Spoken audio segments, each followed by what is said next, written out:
নমস্কার বন্ধুরা, আজকে আমি বানাবো আম সুজির হালুয়া। তার জন্য লাগবে আমার আম ব্লেন্ড করে নিয়েছি, সুজি, কয়েকটা এলাচ, মিল্ক মেড, আমুল দুধের প্যাকেট 10 টাকার একটা, বাটার, কাজু বাদাম কিশমিশ, দুধ আগে থেকে জাল করে নিয়েছি, আর একটা দুধ ক্ষীর বানিয়ে নিয়েছি। এই কয়েকটা উপকরণ লাগবে। বাটার দিয়ে দিয়েছি, সুজিটা দিয়ে নেড়ে নেব। সুজিটা আমি 300 গ্রামের মতো নিয়েছি। সুজিটা খুব লাল করে ভাজবো না, এরকমই থাকবে। এর পাল্পটা দিয়ে দেব, মিল্ক মেডটা দিয়ে দেব, এবার দিয়ে নাড়তে থাকবো। এরপর ক্ষীরটা দিয়ে দেব, ফুটিয়ে রাখা দুধটা দিয়ে দেব, এবার গুঁড়ো দুধটা দিয়ে দেব। এবার আমি নাড়তে থাকবো যেন এগুলো দোলা পাকিয়ে যায়। 2 চামচ চিনি দিয়ে দেব। এলাচ, কাজু বাদাম কিশমিশটা একটু বাটিতে নিয়ে নিলাম, গুঁড়ো করে নেব। গুঁড়ো করে নিয়েছি, দিয়ে দিলাম। মিশ্রণটা ভালোভাবে নাড়তে থাকবো।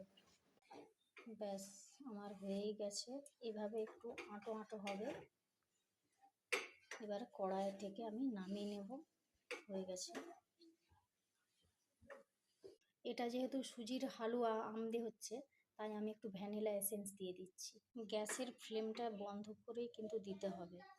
এতে ফুড কালারও অ্যাড করা যেতে পারে, বাট আমি ফুড কালার ইউজ করিনি। একটা পাত্রে ঘিটা ভালো করে বুলিয়ে নেব গোটা থালাটাতে।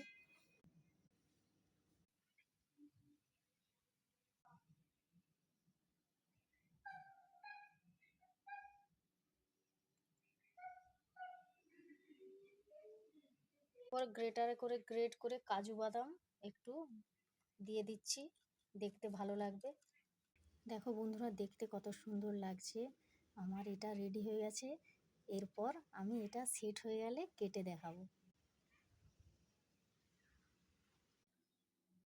এটা খুব সুন্দর সেট হয়ে গেছে। আমি এবার কেটে নেব ছুরি দিয়ে। দেখুন বন্ধুরা, কত সুন্দর আমি পিস পিস করে কেটে নিয়েছি বরফির আকারে। এবার একে একে তুলে নেব। তো বন্ধুরা দেখো, সুজির হালুয়া বরফি আকারে আমি রেডি করে নিই। কত সুন্দর লাগছে দেখতে। বাড়িতে অবশ্যই তোমরা এভাবে একবার বানিয়ে দেখো কেমন হয়েছে। আর যদি আমার এই রেসিপিটা ভালো লেগে থাকে, তোমরা অবশ্যই লাইক, শেয়ার, সাবস্ক্রাইব করে দিও। ধন্যবাদ বন্ধুরা।